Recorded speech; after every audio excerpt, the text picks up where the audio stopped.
अस्सलामुअलैकुम नाजरीन। कब्र को महफूज करने की नीयत से किस हद तक पक्का किया जा सकता है और ख़ुद या नई नस्ल को कब्र की पहचान के लिए नाम की तख्ती लगाने का हुक्म क्या है, और कब्र को पक्का करने की पुरानी और नई सूरतें कौन सी हैं। एक प्लास्टिक की कब्रनुमा शेप भी आई है, हिफाजत के लिए इसका हुक्म क्या है। कब्र यानी जितनी जगह में मैयत है, पक्की करने के हवाले से अहदीस में ममानियत आई है, जिसकी वजह से कब्र पक्की करना जायज़ नहीं।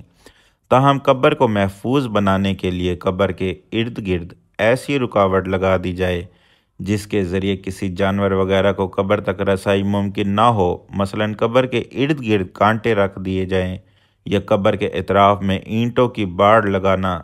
इस तरह के मैयत के जिस्म के महाज में नीचे से ऊपर तक कब्र कच्ची रहे, ये जायज़ और दुरुस्त है।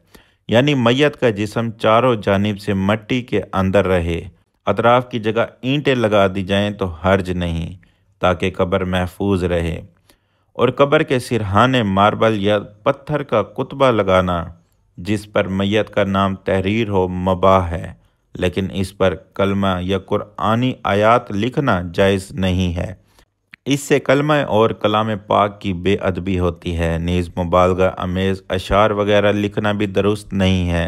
फतावी रहीमिया में मुफ्ती अब्दुल रहीम लाजपुरी रहमुल्लाह लिखते हैं, कोई ख़ास ज़रूरत हो, मसलन कब्र का निशान बाकी रहे, कब्र की बेहुरमती और तौहीन ना हो, लोग इसे पामाल ना करें, इस ज़रूरत के पेश नज़र कब्र पर हस्बे ज़रूरत नाम और तारीख़ वफ़ात लिखने की गुंजाइश है।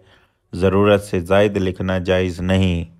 और कुरान पाक की आयत और कलमा वगैरह तो हरगिज़ ना लिखा जाए।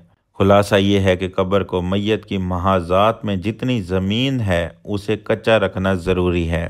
कब्र पक्का करने और इसकी तज़ीन की जदीद और कदीम सूरतें शरन दुरुस्त नहीं, ख्वाह प्लास्टिक वगैरह से कब्र पक्की की जाए।